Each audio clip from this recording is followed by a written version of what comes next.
Kia ora whanau. Hey, it is awesome to be with you in this, again, different way, and also trying something completely new. If you don't know me and you're just like tuning into CBC, or if you've like joined us for the COVID journey, then welcome. My name is Dave, and I'm one of the pastors here at City Bible Church, and my counterpart will introduce himself.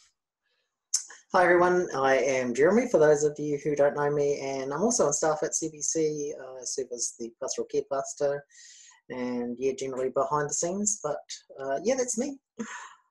Nice. So basically what we wanted to do was, on Sunday we talked about some pretty big things. We talked about asking the question, how you are really, and we talked about things like grief and tiredness, anxiety, just a whole lot of things that surround this time of uncertainty that we're in. And we knew that we could introduce some ideas, but that we couldn't really flesh them out very well. And we thought that actually a conversation is a way better way of doing that anyway. And so I got to speak on Sunday, but Jeremy is a counsellor in training, and he's like way more knowledgeable than me on these things. And so I thought, actually, he's a guy and friend that I go to talk about stuff, and why not just have like a cool conversation about like how we are really, what are we experiencing? Man, this is a crazy time. Things are pretty uncertain, but as followers of Jesus, what does it look like to be able to process that and to go to God with that and to journey that with him, so that we move to places of like greater health and like deeper relationship with God and each other and ourselves as a result of that. And so, basically that's the idea of what this conversation is going to be about. And so feel free to have it playing in the background whilst cooking dinner, or sit down and take notes. And we hope, and we think that this will be an ongoing conversation, Jeremy? Yeah, that's the hope, at least, that we can at least give people the opportunity to connect and interact if and when they feel like they need to. It's good. It's good. And so we thought that it would be cool to just like grab some stuff that we talked about on Sunday and like unpack that a little bit more. And one of the things that we talked about on Sunday was this idea that as human beings, we are how would we say it? Like, we are a whole being. Often we approach it like in quite a separate way, as in like there's the physical side of me, there is the spiritual side of me, there's the emotional and the mental and the social kind of thing. And we kind of view them as like different camps, even at times like against each other. But what we talked about on Sunday was the fact that God cares about our whole selves, who we are as human beings in our entirety. And so we thought that would be a really good space and thought to start with. And so, like, Jeremy, do you want to just like unpack that a little bit, as in like if every part of us matters, as in like emotionally, physically, mentally, like why should we pay attention to that, and how will that inform like how we live our lives? Yeah, well, as we've been having conversations in the last couple of weeks, I think the thing that keeps on coming up for me around these conversations is that idea of us being holistic beings. And it is one of the basic fundamentals that they teach you right at the very beginning of any psychotherapeutic study that you do, that we essentially are holistic beings. And in the course of my study, at least, it's been quite revolutionary for my thinking. And I thought, well, it'd be amazing just to have that conversation, at least to begin with, around that whole idea, so that we're all on the same page when it comes to viewing ourselves as human beings. So the whole idea of us being holistic humans is that, as you mentioned before, we're not just physical beings, but we're also spiritual, psychological, and social beings. And this whole concept was introduced to us back in the 40s, at least in New Zealand, by a guy called Dr. Mason Jury, and it's now used in really widespread health models in hospitals and health institutions, both mental and physical health institutions throughout the whole country. The big piece in that is that, traditionally we've looked at those things as being part of who we are, but quite separate in how they interrelate.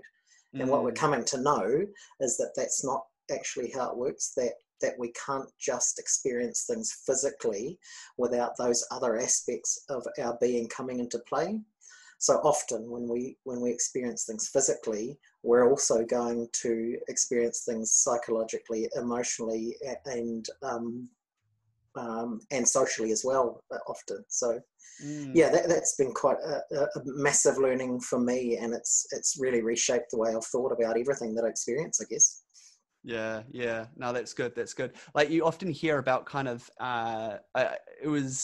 it's Platonic thinking, like, as in Plato, like, it introduced like the idea of dualism, and that it's the physical world and the unseen world, or the spiritual world, sort of thing. And every so often they cross paths, and quite often, and we see how like that is heavily influenced, like, Western thinking, that it's the physical or it's the spiritual or the unseen, and as in like feelings and emotions and that kind of thing. And every so often they just so happen to like cross paths, or more than anything like butt heads, where kind of like they work against each other. But even in that thinking, it's like not even holistic in terms of it's dualistic. It approaches matter and the unseen, and it doesn't necessarily like include aspects such as like our social being, the fact that we're made for community and things like that. So no, I think that's super interesting, and for us to be able to flesh that out and go, okay, so that kind of thinking, how does that affect the way that I view the world, and how I view myself, and how I interact then with myself and the people around me, and the events that I, as we're coming to realize, have little control over right now. No, that's cool, man. So like, as humans, what happens to us, like, that affects us? Essentially, that's what you're saying, yeah, man? Yeah, and not just on one level. It can often affect us on several different levels, sometimes that we're not even aware of. And the current times that we're living in are a really good example of that. Yeah, definitely, man. And so like, and on Sunday, we talked about the importance of asking the question, like, but just by starting that question with like, how are you really? Like, sorry, starting the process with how are you really? Like a super simple question. But when we start to actually go somewhere with it, we realize it's not necessarily a simple answer.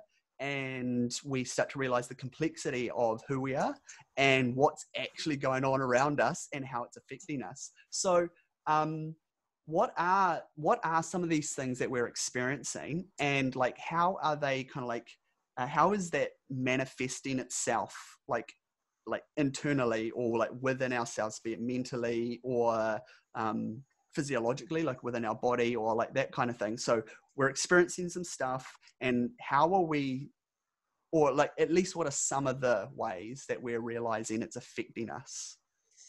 Yeah, it's really interesting, because for some of us, we won't even really be able to articulate that it's affecting us at all, in that we don't really feel a whole lot different than what we normally do.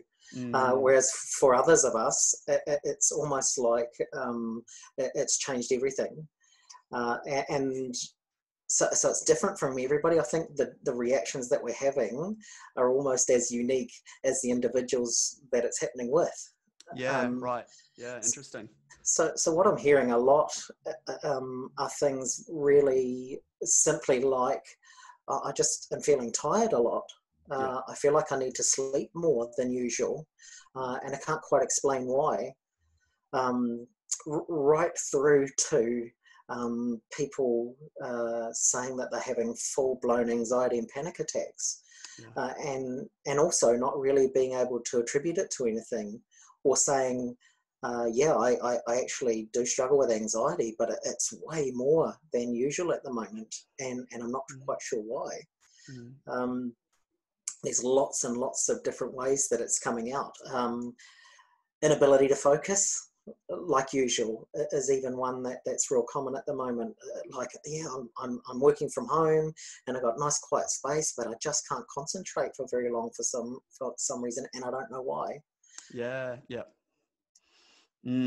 Yeah, that's real interesting. Like I've had a lot of similar responses from people. Like even the man, I'm just completely unmotivated at the moment. Like it's like that we've got this kind of lockdown period and like stay home, and you'd think that I could be like super productive and I don't have to drive to work anymore. But now I just kind of like find 1,000 other things to potentially do. And just even people were kind of like noticing those things in a way is the beginning of that journey of going, actually, how am I really? Like, why am I experiencing this kind of thing?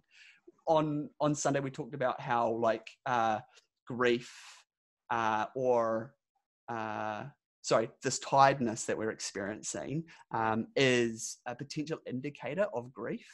And we talked about grief being this loss of opportunities or potential. And so, I just wondered, and like you mentioned grief just before, is there anything around that you would want to say?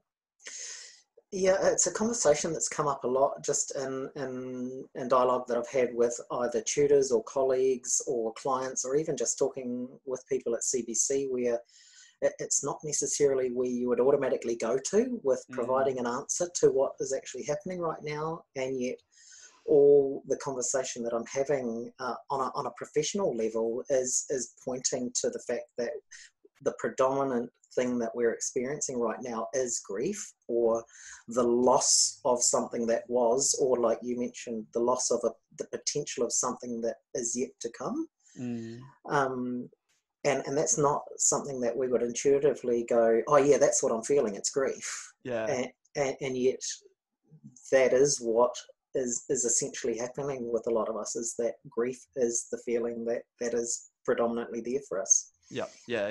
And the fact that like grief is presenting itself in different ways. Like you're talking about just tiredness. Like I've just been tired, just like real tired, and I'm going to bed. Like Laws sometimes like she's like, "You're going to bed already?" And I'm like, "I'm shot. Like I am pooped." So I'm going to bed, and then when I wake up, I'm not necessarily feeling like any more rested. It's just like, oh man, I could just sleep another 12 hours almost. So yeah, I really like affiliate with that experience of tiredness. And in a way, well, I mean, I noticed that within like the first week, and for me I was like, man, what the heck is going on? I know that there's something more to this, and so for me to be able to start journeying that has like been a real gift. And we talked about I talked about a podcast that I listened to, and it's two psychologists who are married. Imagine that, two psychologists who are married. Man, that sounds... No, honestly, they're super, super beautiful people, and they talk like, yeah.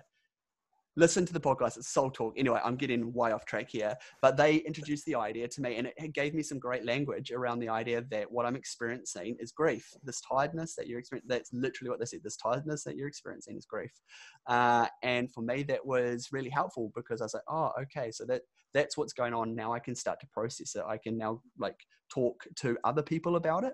I can start doing my own reading about it, and I can ultimately go to God with that.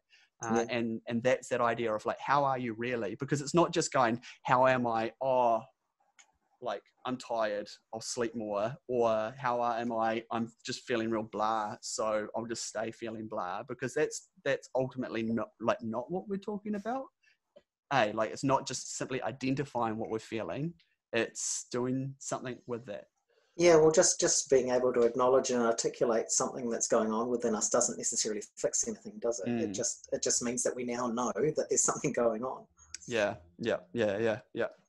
Mate, that sun behind me is becoming like quite glorious right now. So I might attempt a... Nope.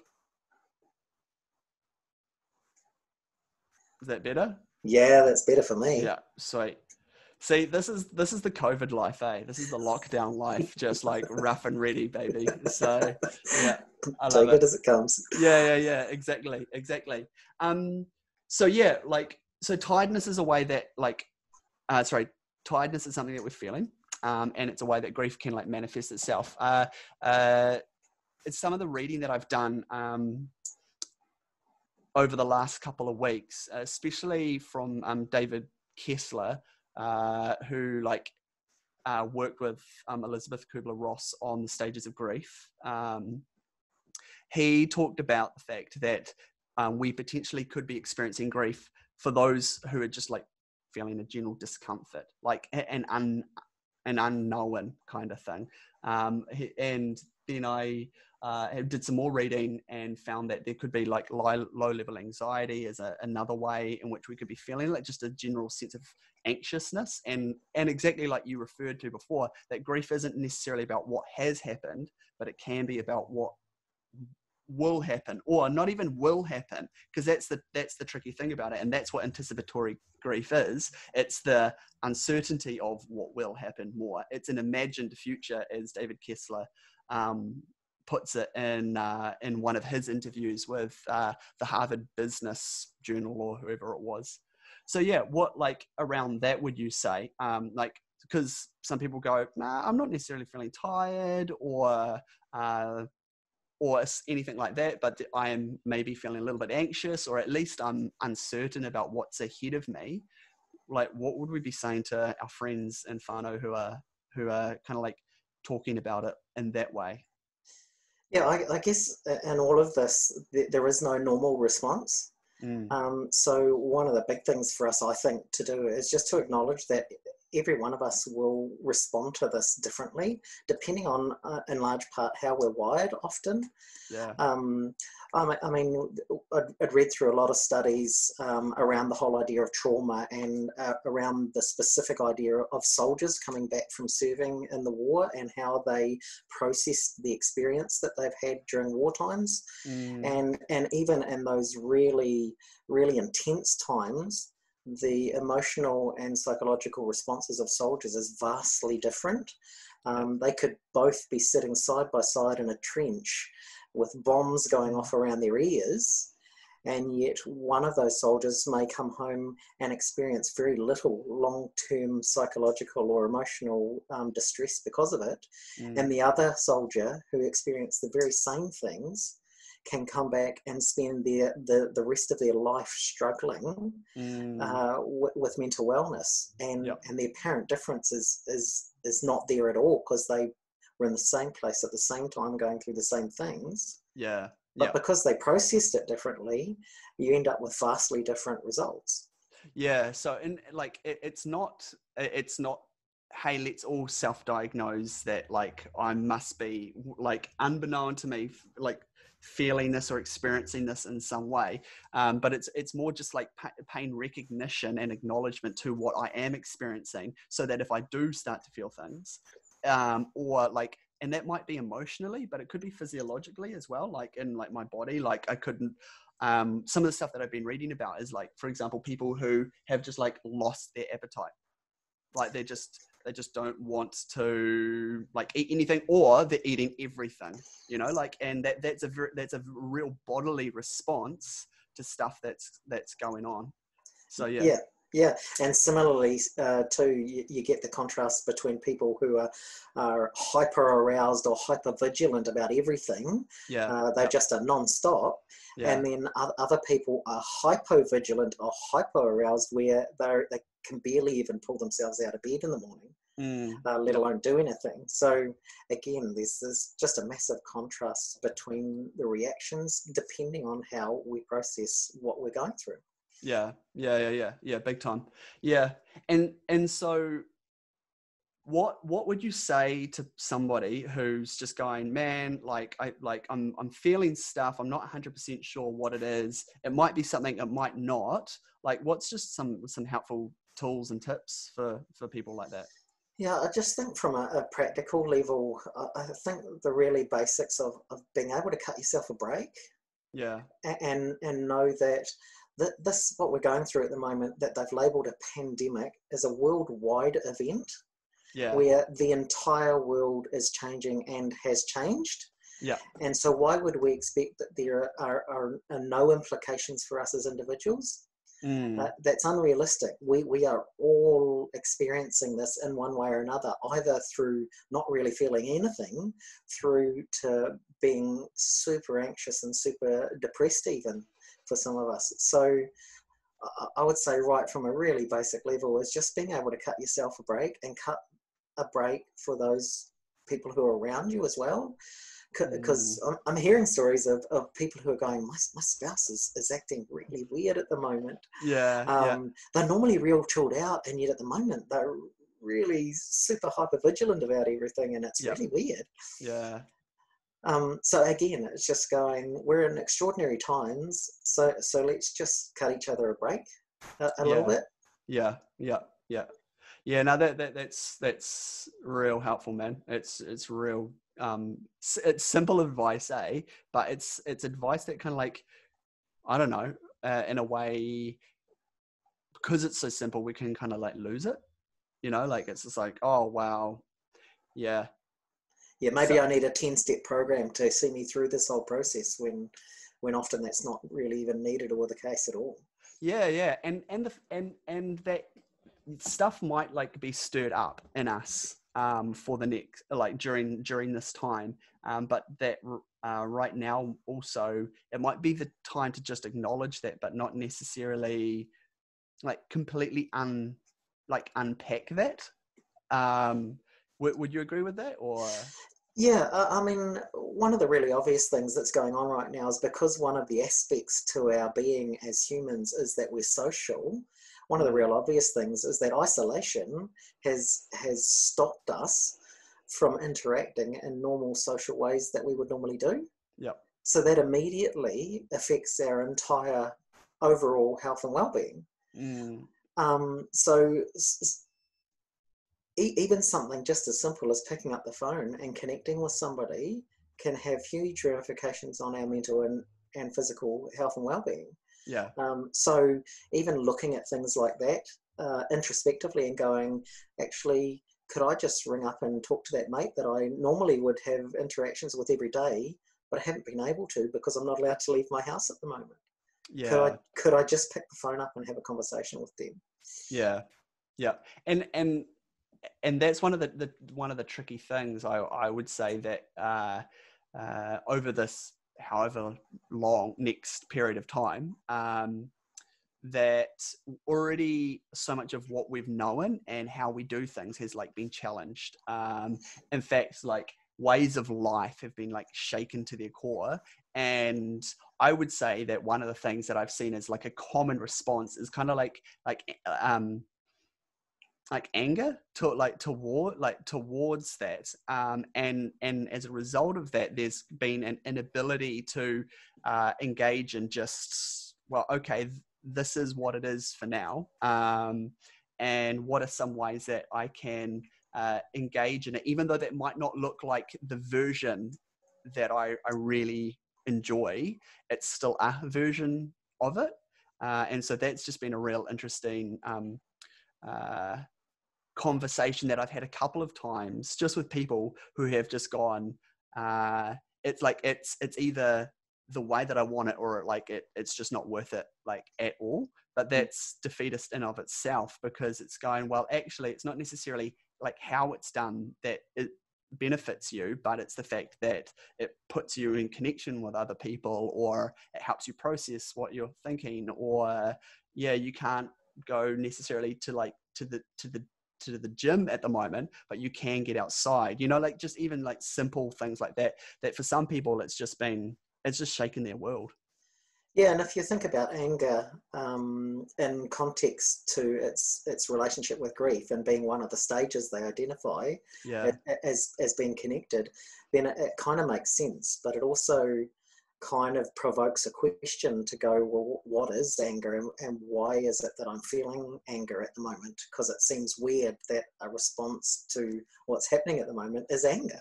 yeah, yeah, yeah, yeah, yeah.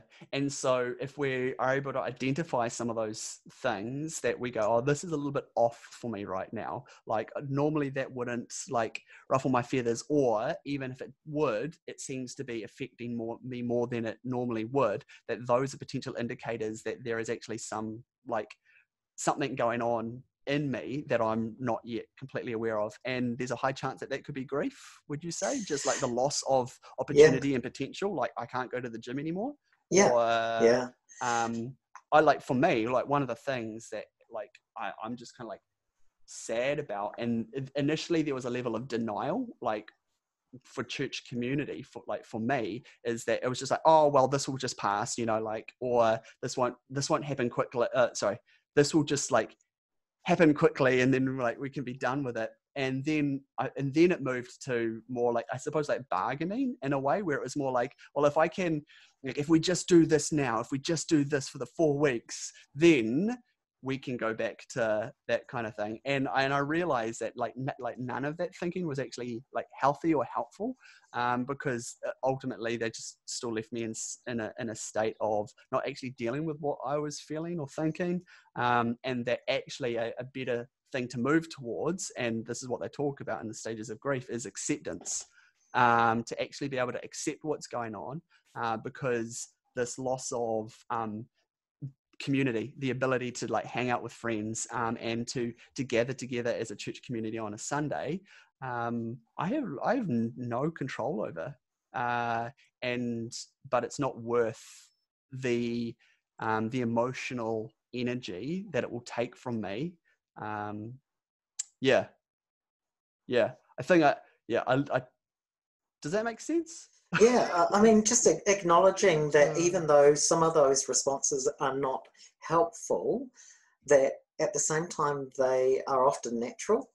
Yeah, yeah. The point being is that we don't stay in those emotional states. We can kind of acknowledge that they exist and that they're there, but that we actually at some point need to move forward and move on from those emotional responses into something that is more healthy. And that doesn't Yeah. mean to say that those emotions won't remain there, but we don't get stuck in them. It's when we get stuck in them that they become unhelpful and unhealthy in the long term. Yeah, yeah. And so that's that whole thing of like, okay, how am I really? Because it's not just about identifying that, but then going, okay, this is what I think might be going on, or right now I'm not 100% sure what's going on, but I know at least there is something. And then being able to go to God with that, like to journey with Him, and that might be a journeying with God with others. Yeah. Or it could be just like just with God through prayer or journaling or like whatever it might be. Yeah. So take anger, for example, and if you want to put a definition to anger, which is a natural response that people are feeling in this time and in this moment. Yeah. If you look at anger as being frustration over a sense of loss of control. Yeah. Yeah. And then put that up against the fact that trust being the opposite to anger, in that trust in God is the opposite to feeling frustration around loss of control, then we can begin to actually take something that's potentially unhealthy and unhelpful and turn it into something that actually is helpful and healthy. Yeah. Yeah. Yeah. Yeah. So anger is the human need to control is essentially what you're saying. Yeah. Yeah. And frustration that we can't. Yeah. Yeah. Yeah. And it's real interesting, like we're like in lockdown, how true that is, like ultimately we've all been shown well, not a little bit, like quite a bit more of our like how little we control things and our finiteness, like how,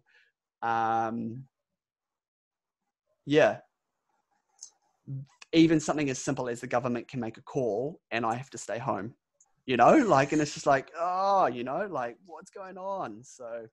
Yeah, and amongst that all, what remains to be true is that God is always in control, even when seemingly I have control over very little or nothing. Yeah.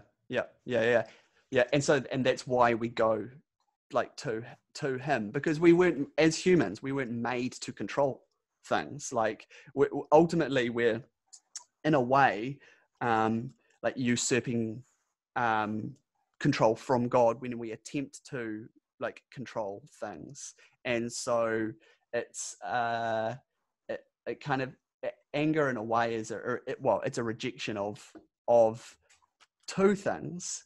And this is just off the top of my head, so feel free to correct me if you think I'm wrong here.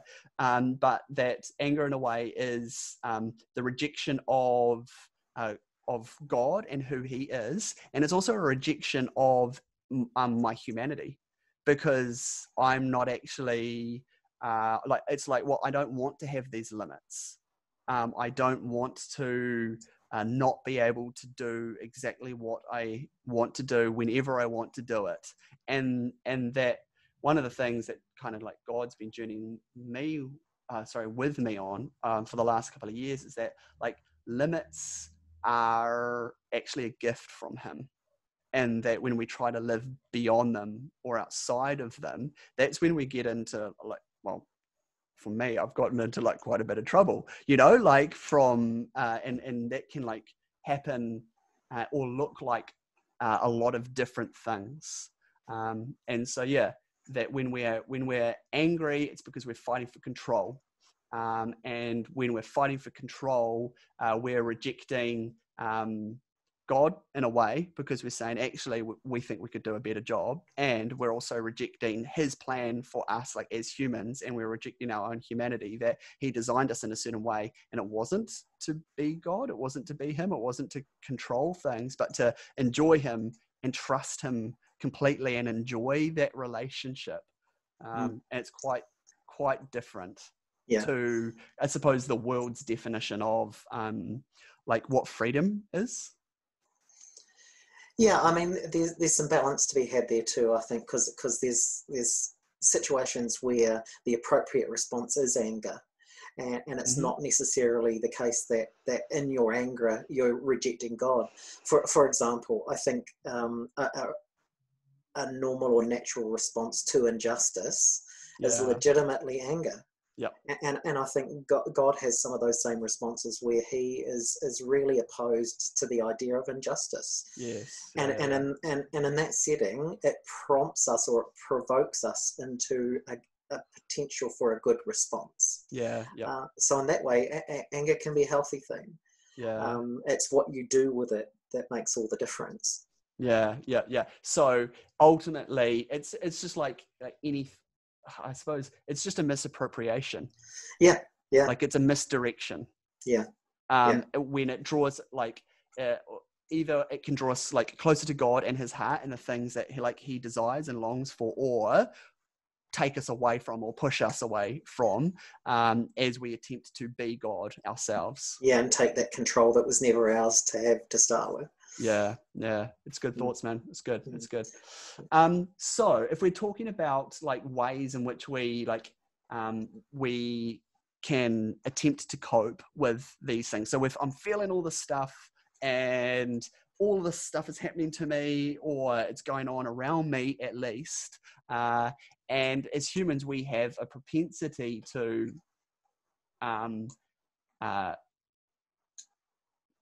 try cope with those things. And in a way, again, we could almost say that coping is a misappropriation, because like as humans, one of the amazing abilities we have is to be adaptable to change and to that kind of thing. And so there's a level of that that's actually like really good, but there is also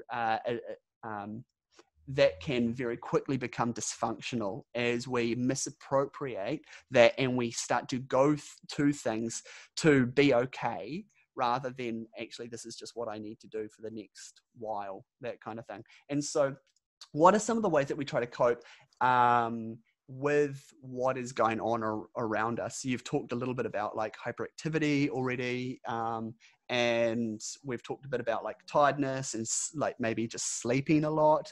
It can be eating. So let's unpack a bit of that, man. Yeah, I mean, one of the things I would say, just as a response to that too, is that although we might have very little to no control, we still have the ability of choice. Yeah. So we get to choose what we do with where we're at right now. And that does feed into that whole idea of what we choose to do to cope. And Yeah. for some of us, it'll be quite almost automatic responses, and they may or may not be healthy. So we've Mm. talked about the hyper or hypovigilance. We've talked about uh, almost the paralyzing effect that the circumstances we're in can have on us, or the fact that it just, in a healthy or an unhealthy way, spurs us into action sometimes. So for some of us, it might be, you know what, in an extreme way, we might be drinking alcohol a whole lot. That might be what we choose to do as a coping mechanism. Yeah. Yeah. And for a lot of people, that will be a response, albeit unhealthy. Yeah. But it is still a choice. Yeah. Yeah. For some of us, we will choose to go, actually, I really need to get close to God right now, because I don't know what else to do. Mm. And you will have heard it said a lot through the online community CBC experience, this whole idea of getting into the Word and praying and spending time with God. And often for us that can sound cliche, except that if you think about that whole idea that God is the one who created us, God is the one who formed us and designed us and knows intimately how we work, Mm. then what's the appropriate response for us when we lose control and we don't know how to respond? Yeah. Well, surely it's to go to the person, or the guy who made us and Yeah. who knows how best we work. Yeah. Yeah. Yeah. Yeah. Good thoughts, man. Good thoughts. So, yeah. So we talked a bit about, sorry, you said Hyperarousal. hyper arousal. Wasn't that hyper? It wasn't a hyper arousal. It was, oh, Hyperactivity was the other word I nah, used. nah, I'm pretty sure you just used another hyper, but that's okay. That's okay. So the idea is ultimately around that. It's just like um, the increased function of like whatever that might be to cope, to be okay ultimately, and that's what we're talking about, like, because you were just talking about like we can go two ways. We can either do the whole lean into something other than God, or we can lean into God. And really, that what we're talking about here is like security and identity, kind of like really what are we leaning into for like those things. And so I can be like hyperactive, and I can get, and again, definitely not wanting to like slam this at all, but like, I've just spent the last 4 weeks, like renovating my house, and I actually haven't talked to anybody in my family or that kind of thing. Now, that would be an unhealthy version of, I managed to get a bunch of like renovations done around my house, and that's actually like a great thing to do. The and the difference would be, I'm not okay, and so I need something to make me okay in that setting. Yeah, and I mean the example that I gave was a pretty extreme one, and that, diving into alcohol, for example, was a pretty extreme one. But Yep. it could be quite a simple response, where it might be Netflix, for example. It might Yeah. be that I am either obsessively watching copious amounts of Netflix, or I've been spending a lot more time watching Netflix now because I've got all this time on my hands. One of them is a really unhealthy way to respond, and the other one is just actually, you know what, Netflix is a way that I'm choosing to use to pass some time that I've got now that I'm stuck at home on my own. Yeah. Yeah. Yeah. And so some of the other things like could be like, one of the things that I've noticed, and it's been it's almost been like a pendulum swing, has been Yeah. like hyperconnectivity, especially in the early days when like we went into lockdown, and all of a sudden, like people who you haven't talked to in like years were kind of like reaching out, and it's like, whoa, what the heck is going on, and like everybody was installing the Zoom app and like all of these things, and there was like all of these like modes of communication, and so there was like this hyper connectivity in a way, like, great, like, how awesome is it that we have the ability to do this? But that there was also, and I think that this was kind of like playing out in a way during, especially in the first few weeks of lockdown, was I need to talk to people. I need to talk to people to be okay. I need, and in a way, in a little bit of an interesting way, I need people to know what I'm going through, so that, and in a way, I can be okay because now people know my experience. And as humans, we want to share our experiences, but it was more the desire, the need, and the drive to share everything. You know, like all of a sudden, so much stuff was being shared on social media, and it was a little bit crazy. And yeah, we've got more time on our hands, but even just being able to identify that in our own lives and go, man, like, how, like, one of the things I love about my phone is that it has a screen, a timer, in terms of it tells me how much time I'm spending like on my phone. And in the first couple of weeks, skyrocketed, you know, like, and granted, I was doing way more video calls and all of that kind of thing. But then when I went into the stats to break down, you know, what were the things that I was going to, there was like a lot of social media and a lot of, like, I suppose, filling in the dead space, you know, like I just, like, this is all just too weird for me. I'm just going to like forget the world and scroll social media. And a big part of that is how we've been conditioned to culturally, isn't it? In that it's not normal for us to slow down and have that dead space or empty space in our lives. We tend to fill those spaces with something. Yeah. And that's where again, you go, this time that we're in gives us opportunity for choice. What are we going to choose to do with that? And we do have this amazing opportunity to fill that space with something that is really healthy. Yeah.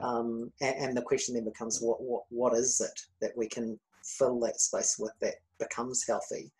And the answer to that could be that we actually learn to feel what it's like to fill it with nothing, really. Yeah. And what is that? What could that nothing be? Yeah. I think that's such a good point, man. And it's something that, like, I don't know, like things like, and I know that these words are a little bit freaky, especially at a time like this, but like silence and solitude and slowing down, for me, honestly, man, they've been so good, like such a gift.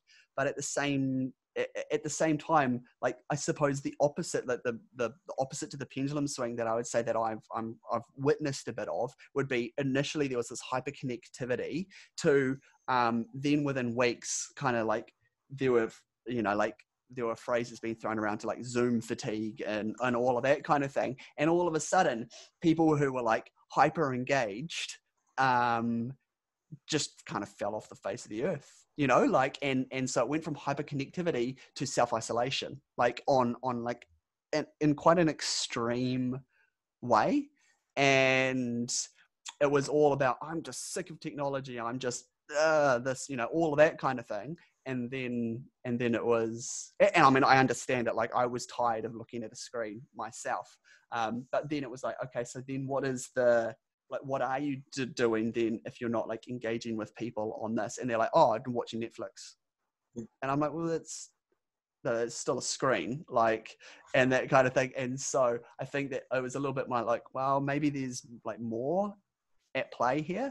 And so, like, what you're talking about, like what we do with that, or the invitation of that quiet, or that dead space. I'm not a big fan of the term like dead space, because it, like, to me, it is, those spaces are actually so life giving. So it's weird to call them like dead spaces. It's more just like what those quiet times, those moments of, and sometimes extended moments, of nothing, because, well, there's nothing to do.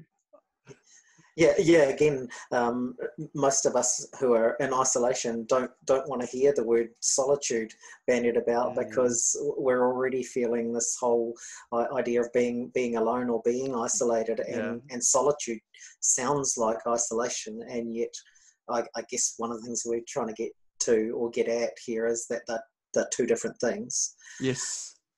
Yeah. Yeah. And so how would you draw what's the differentiation between like those two things? It's a little bit putting you on the spot there. But yeah, like, does that make sense? Yeah, it does. And I won't pretend for a minute like I can really fully and completely answer that, except Yeah. that I know at a really basic level that even in isolation and even in solitude, we're never truly alone. Yeah. If we believe in the whole idea that God is ever present and that he has promised that he would always be with us wherever and whenever, then where is God in the solitude? Where is God in the isolation? Yeah. If he's here, then in my solitude I can look for him, and he is there. Yeah, it's good, man. And I mean, even I've got the book just right beside me, and I'm thinking, do I bother like trying to find the quote quickly? I think I can find it semi-quickly, but it was Susan Muto, and like she was talking specifically around solitude, and like what it's really about. And yeah, I say I can find it quickly, but it's that classic thing of like when you go to look for something, it's never there. Oh, there it is.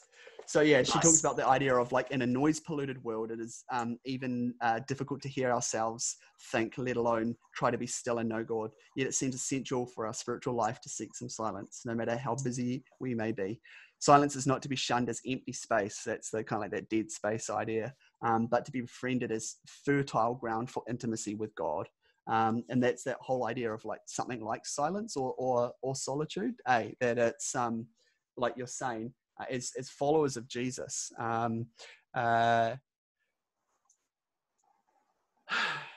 the idea of befriending something like silence and solitude is called for, but it's also so countercultural. Like it works against everything, because we function in a and this is a little bit of like a hobby horse for me. I suppose you probably already know where I'm going with this one. But the idea of like attention economy and like how we're fighting a very real war against our attention being the most valuable currency in the world, and that there is a multi-billion, if not trillion-dollar industry out there that is designed to grab our attention, to fight for our attention. And that what is being sold is our attention. And so often we view ourselves as the consumers, or but really we're the product, because we are selling our attention to, like, be it and this is, I love technology. I'm a bit of a tech nerd. But at the same time, like technology is like super answerable to this, because I think that's ultimately we've seen since 2008. I'm pretty sure it was 2008 when the iPhone and Facebook and Twitter and a bunch of those things all came out in 1 year. And then all of a sudden you just see increased rates of people not being okay in so many different ways. It's just really interesting how in like the last decade, especially, like people just like don't know how to be. And that, and in that whole attention piece that you talked about, it makes sense from the perspective that if somebody's got your attention, they are more likely then able to either sell you something or influence you in a way that they choose to. Yeah. Because the thing ultimately with attention is that whatever we give it to is what we're going to become. So what is that? Yeah, exactly. And so these are some of the thoughts that I've been having over the last couple of weeks, and I know I've shared some of them with you already. But the idea that so I was reading a study that as humans, our attention span is 6 seconds now. That's less than a goldfish. We've been taken over by a goldfish, overtaken by a goldfish. And that does my head in. And so I was just thinking about that if we are being like not only have we not only is our attention being grabbed all the time, but we've been like kind of programmed in such a way for our attention to be redirected in so many, like every 6 seconds basically, that it makes sense like how like fractured I can feel in myself, or like how like disintegrated or disconnected from myself I can feel, because I can watch a movie whilst be scrolling on my phone and be thinking about like some jobs like that I need to do. And of themselves, those things aren't necessarily like harmful things, but trying to like multitask and like do them like all at the same time, like who am I becoming? Because if what I give my attention to is who I'm going to become, and I'm trying to give my attention to every 6 seconds something else, man, like it, like imagine I don't know, what would a picture of that be? It would be like getting 100 artists of different methods and giving them 6 seconds each for a period of time on the same piece of artwork. You know, like what, I mean, that's not going to be a thing of beauty. Like there's going to be chaos, like, and there's going to be no harmony, there's no beauty, and there won't be unity, that's for sure, because you've got a bunch of different creative methods and voices kind of like speaking into that same canvas. And ultimately, if we view ourselves as becoming what we give our attention to, I think that picture in a way is like quite fitting to how we just see society functioning these days. That there is, yeah, and the scary thing is that it's happened without us even realizing, really. I mean, who knew that our attention span was 6 seconds long? Yeah, exactly. Yeah, we could learn a thing or two from the goldfish, it seems. I mean, how crazy is that? Because we always, like, I remember growing up being like, like goldfish, you know, forget their surroundings like every 9 seconds, kind of thing. Like, imagine doing that, you know, like, and it's like, well, we kind of have, in terms of like we figured our settings, like the environment that we are placed in, potentially every 6 seconds. And what is that doing to us? Like for one, we're not being able to be fully present. And so if we then bring all of that back into the conversation that we've been having about like, how are you really? Like if I'm not paying attention, if I'm not, because of like how like society has been sucked in a way to having our attention sent in multiple directions at the same time. Yeah, if I'm distracted. Yeah, distracted ultimately. Yeah, then it's really hard to ask, how am I really? Because to a degree, we're talking about identity, because who am I really? Because if I'm becoming what I give my attention to, and that is all over the place, then wow, like, man, I've got to be I've actually got to work against that. Yeah, being intentional about that, eh? Yeah. Some of the language that we use within our young adults at CBC at the moment, just during the season, it kind of like came out of like a couple of conversations that we had, and it was this idea of drifting. And so we ask our amazing young adults, shout out Impact if you're listening to this or watching this, we ask like, are you noticing any form of drift? Because it's one thing to go, how are you really? And we decided that it was probably easier to like ask a slightly different question, to go, are you noticing any drift in your life? And we talked about that in 3 ways. Are you noticing like drift within yourself, as in there is now some difference between how you're feeling and how you say you're feeling? Or is there some difference between what you believe and how you're acting? Is there a difference between like what you're feeling like in your body and what you're telling yourself? So in a way, it's like this kind of like there's a disconnect between it. And I think that it's super easy to go like, I believe I should like be physical every day and like go for runs or like whatever sort of thing. But then if I'm like not doing it, there is actually like some drift going on like within me. And then the second one was like, am I drifting from people? Be it the people that I'm with, like, are they like annoying me more, or am I drifting from, if I'm by myself, wanting to connect with anybody because I like it's too much, the anxiety that I'm feeling or anything like that. And then the third one is, am I drifting from God?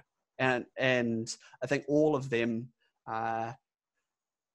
it's really simple. It's really simple to do. And we talk about how you never drift to where you want to be. Like that drifting happens over a period of time, quite often a long period of time, but we never end up where we wanted to be. And that's the thing with drift, is that we just float there kind of thing. Yeah, it's a really similar concept that we use in the marriage counselling that we do, where the idea is that drift is automatic. That if we're not intentional about our relationships with our spouses, or even in a spiritual context, our relationship with God, that the automatic thing for us as humans is to drift. Yeah. Unless we're intentional, we will drift. And it's never to somewhere good. We never drift somewhere good. We always drift away from what was originally intended, either in a marriage sense from our spouses, or from a spiritual sense. We will automatically drift away from what God intended for us to be and do. Yeah, it's a good word, man. It's a good word. Yeah, we'll never drift towards who we are meant to be or who we're meant to become. And so that's a crazy thing, eh? So if we're talking about we'll never drift towards who we're meant to be, and then at the same time we've got all these currents pulling us in multiple directions, as in vying for our attention and distracting us, man, like asking, like being aware of things, of what's going on around us and within us, and asking how am I really? Those questions are like actually really important, not just for lockdown, but for like everyday life, if we are going to be moving towards greater health, in terms of wholeness that we were talking about right at the beginning, with emotional health, mental health, spiritual, and social. Yeah. And so for us to be able to become more healthy in those areas requires great intentionality. And it's never going to be something that we just so happen to fall into. Oh, look, I'm a way nicer person than I was last year, like that's and it happened by accident. Yeah, exactly. Yeah. Honestly, man, right now I just want to like I'm chomping at the bit to get into a conversation around like secularism and that, and I know like we can't go there. Maybe that's another conversation. But the idea that we will never drift to where we want to be, but there are so many currents pulling us in directions that will make us into something. It's not like it's not like it might affect me. It will affect me in some way, shape, or form. And especially if I'm being pulled in like 1,000 directions in a day. Imagine what that's going to do to my mind, to my soul, to my spirit, to my body, to my, like that many voices, that many messages. It's not going to lead towards health. It's not going to lead towards integrated living. That's for sure.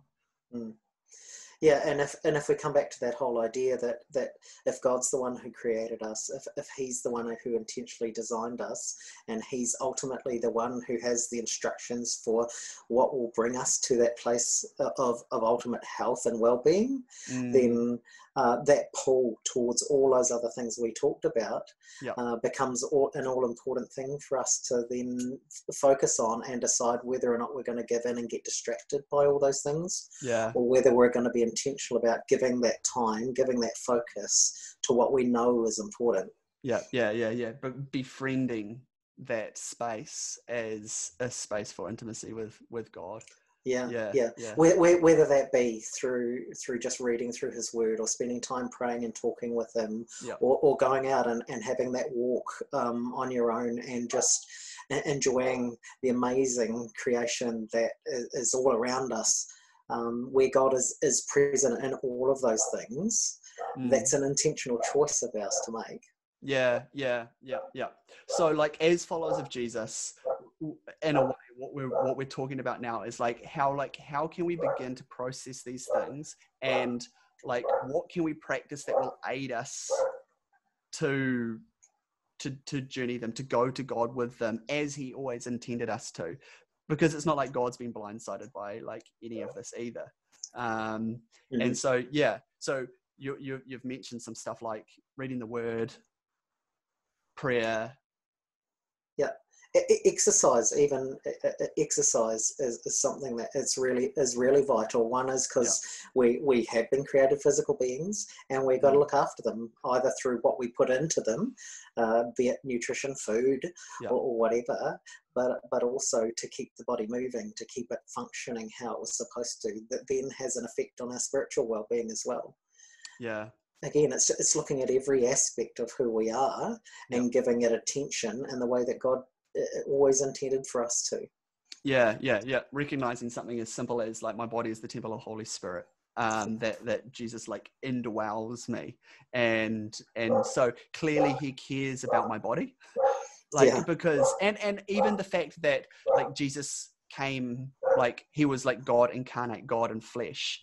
You know, like he didn't just do the work spiritually, but he did it physically, you know, like, and he showed up physically, shows that he cares about our bodies.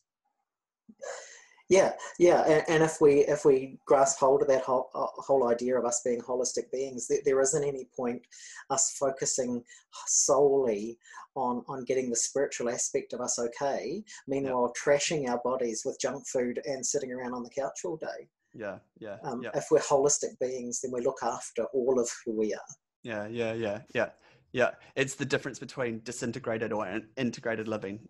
In a way, understanding that simple principle or like that truth that as human beings we are whole beings, and that to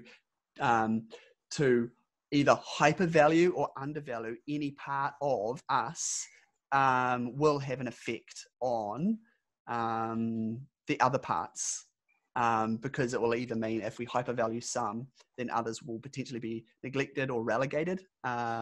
And if we like undervalue, then we definitely know that that will have an effect on the other parts of our life, sort of thing. Like if we're not being physical, our mental space is definitely going to be affected by that. And that's something that like personally, like I've just been able to be way more physically active, sort of thing, and like developing a calendar where I'm like setting my runs in my week kind of thing, and I'm making sure that at least every day I'm going for like long walks, not just like a quick stroll up the street kind of thing, but like getting out there kind of thing. So so the lesson in all this is ultimately, if you want to really holistically look at your spiritual well-being, don't just look at your spiritual well-being. Look at your physical well-being, look at your social well-being, look at your psychological well-being, because they all feed into your spiritual well-being. Who are you becoming, like holistically? Exactly. And that God cares about every single like part aspect of who you are. And that as a follower of Jesus, my character should be affected by him. Like if I find myself prone to like anger or like road rage or that kind of thing, then it's just like, wow, where am I not letting Jesus in? You know, like, because I believe that he wants to deal to something like that. If I am like easily frustrated or short like fuse kind of thing with my wife or the people who are closest to me, then like, wow, where am I not letting Jesus in? What is influencing me? What is forming me? Because clearly it's like not Jesus. Putting it bluntly. And you know what, the answer could be not what you would expect, because it might be as simple as, well, I actually haven't been getting enough sleep lately, and that's what's been making me irritable and short with my wife. So the answer isn't necessarily a spiritual answer. Obviously it might be more covert than that, or not as obvious as that, and that it might be some other aspect of your being that it's affecting the way that you're reacting towards your wife, for example. I think that's so good, man. Just being able to point that out too, like to be going, okay, so like right now I'm not necessarily expressing the character of Christ in how I'm behaving or reacting to something, but that it isn't necessarily because it's not necessarily the fact that it's because I haven't read the Bible for as long as I should have today, but that there could be some other elements in my life that are impacting that. But at the same time, that we can't separate any one of those things from each other, because that's not how God designed us. Yeah. So as a result, a good healthy sleep pattern might directly affect your spirituality, which Yep. is mind blowing to think about, that every aspect of who we are affects every other aspect in that way. Yeah.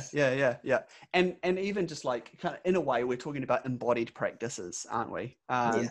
And that if I'm always in a hurry, like if I'm rushing from this point to that point, then it's going to be super hard to love somebody, because like love takes time. And so if I've like, in a way, if my rhythms or the way that I've like designed my life, I say even those words like carefully, or the way that I'm like living life ultimately, like if it's in a state of hurry, or and constantly having to be like at the next, and kind of like in a way living beyond myself, like that's going to have an effect on my relationships. It's going to have an effect on whether I spend time with Jesus or not. It's going to affect whether I'm physically active, because I just don't have time right now. It will affect definitely what I eat, because I need to eat something fast, quick, convenient, like where does that take us? Like that kind of thing. So, oh snap, look at how these things affect us. Yeah. You'll ultimately end up with a hurried spirituality, which Yeah. is and it's like, no wonder. Yeah, exactly. And it's completely like, that is so opposite to the way of Jesus, in terms of how he was just like fully present to the moment and to exactly what his father was doing. So no, that's cool, man. That's cool. So some of the things that we could be just encouraging people into over this next wee while, what would be just like your top 3 picks? And then I'll give my top 3 picks. Yeah, sure. I think even just the simple act of asking that question, how am I really, is so important, because often we don't even ask the question, so it then doesn't provoke a response to have to answer that question. Yep. A quote that I was, or a saying that came out in one of the classes I was in, was really impactful for me today. It was, we're all in the same ocean, we're just in different boats. Acknowledging that we're all going through a really similar experience, but we're all processing it differently, is really, really helpful to be able to then, what I mentioned earlier, give yourself a break and give other people a break as well during this time. It is really, really important. And then just to start being intentional about the practices, so you don't end up in that unhealthy drift. They would be the 3 things, I guess. Be intentional about asking that question, how are you really? 2 is recognizing that we're all going through the same experience, but we're all processing it differently. So give ourselves and give each other a bit of a break, and then be intentional about what we choose to do with that, so we don't end up in an unhealthy drift. Yeah, that's good, man. That's good. It's good. Okay, I'm gonna quickly attempt to like reshuffle mine, and focus on the where to next step maybe a little bit more. Cool. Kind of like having asked those questions and becoming intentional, like what does that look like? So for me, some of the stuff that has been really good over the last like 4 weeks, and I believe like will continue to be life-giving outside of lockdown, and whatever alert level or like we find ourselves in, would be physical exercise. And I would talk about that in two specific ways. The first one would be the importance of like getting your heart rate up has just been really good for my mental headspace. The fact that sometimes I'm prone to like kind of like do like a lot of whatever it is at the same time, or like, and so I find that I've done some weeks where I've run every day, like good lengths of, not massive, but like good chunks, and then kind of, oh man, I'm shot by the weekend sort of thing. And so that's kind of like been like kind of a little bit like over the top, but actually like marking out and making a decision at the beginning of the week, I'm going to run on this day and this day and this day. And on the days that I don't, I'm going to go for a walk when it will work. And I'm not going to let the weather affect that. I'm not going to let the weather, because it's a super simple thing you can do. Oh, it's cold outside, I'm not going. It's just like, well, you're moving, you'll warm up soon enough, kind of thing.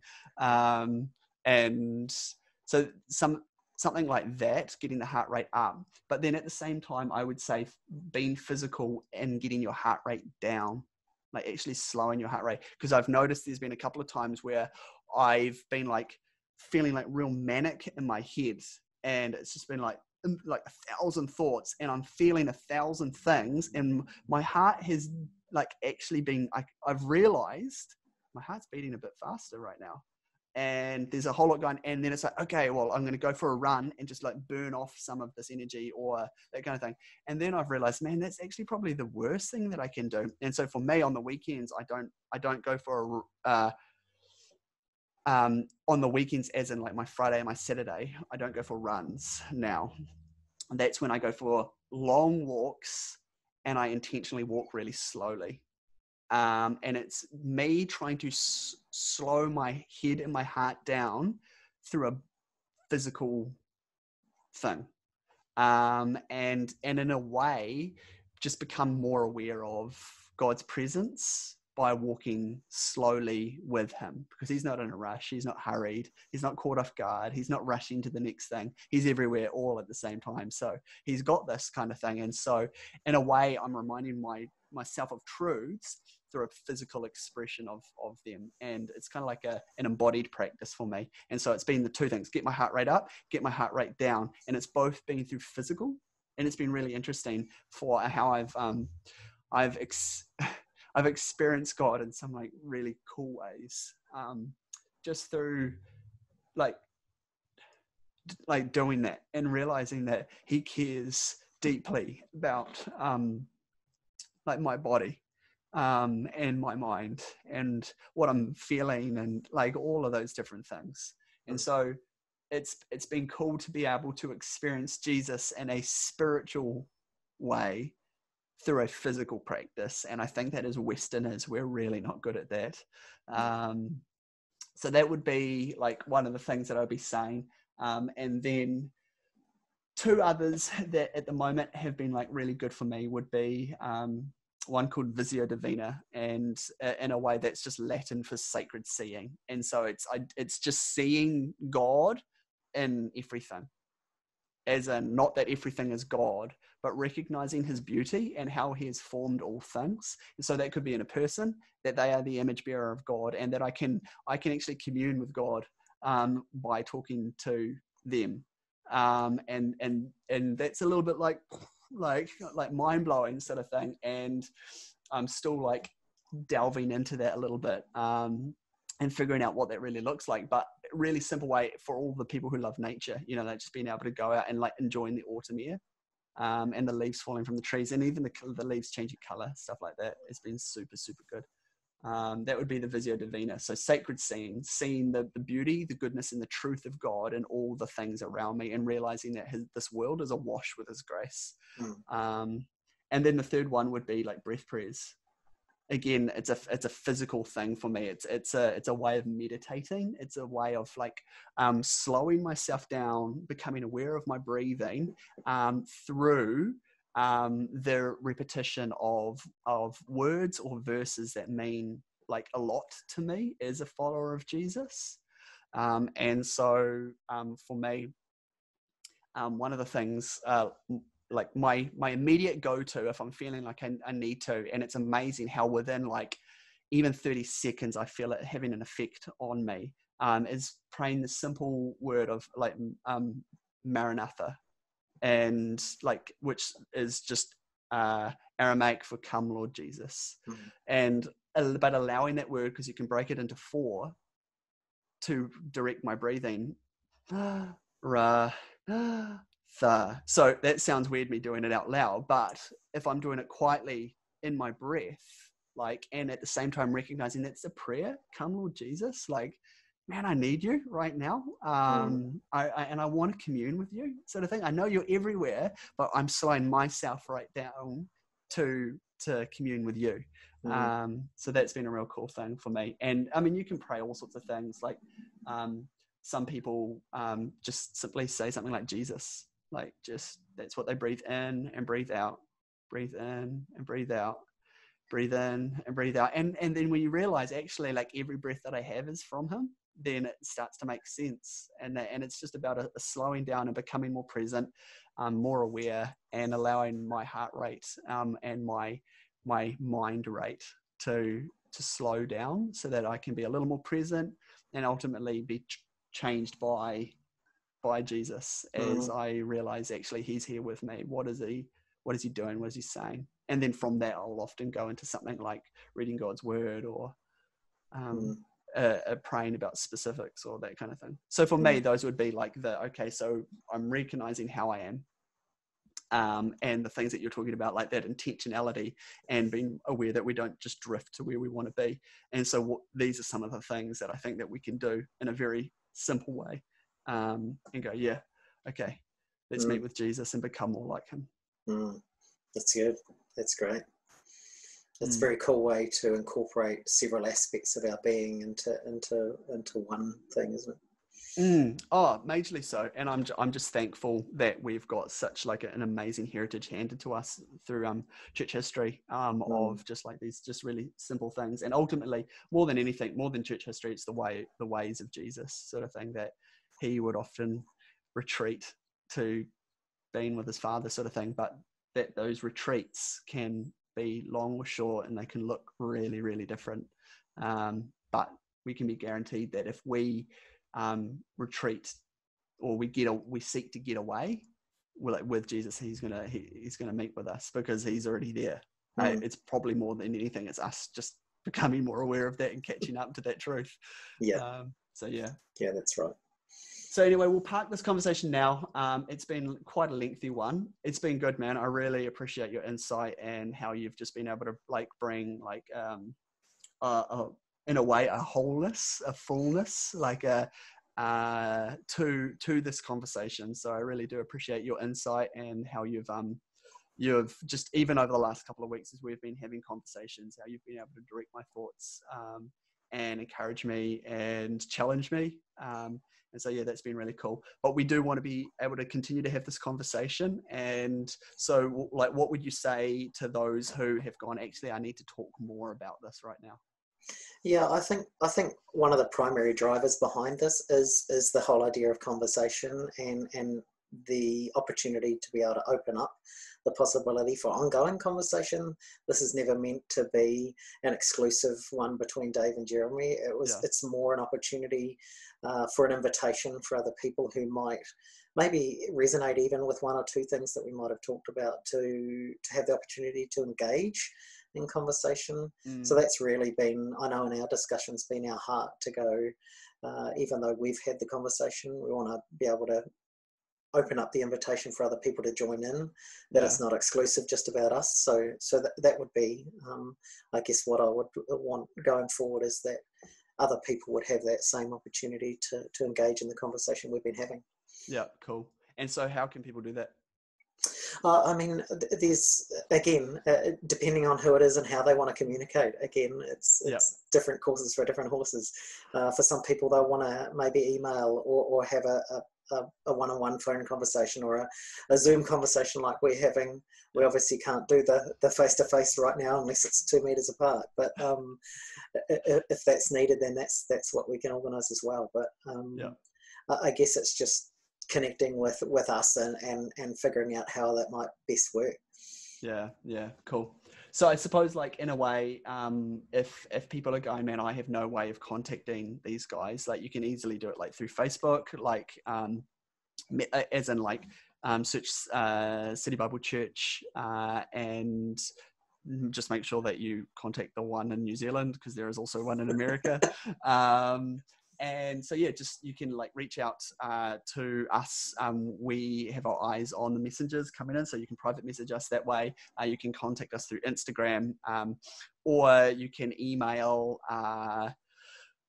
CBC by emailing office@cbc.net.nz, and that would be a general one. Now, if you're like, man, right now I really don't feel confident about sending my email to like a general church email. I need it to be a little more like appropriate.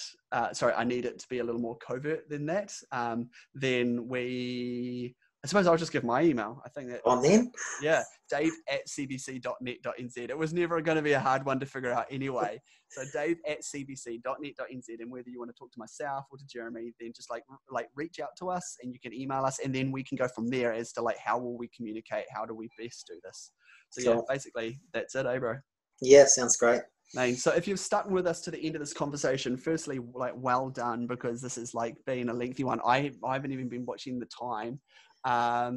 If you did at any point see me get distracted, we had multiple delivery men show up at our house and like knock on the door, and like, I mean, it's meant to be contactless. Like, just put it on the doorstep and walk away. Like, that's what we are asking for. But anyway, that's a whole nother thing.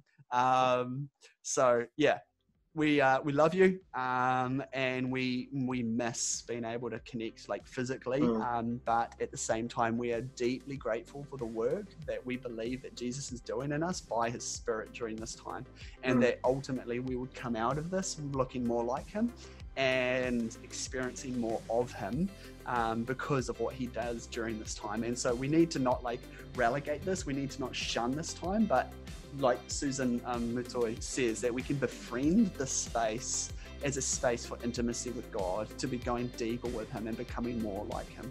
So I suppose that would be our heart, that would be our prayer. And yeah, thanks for tuning in and sticking with us. Great. Awesome. All right. Go well.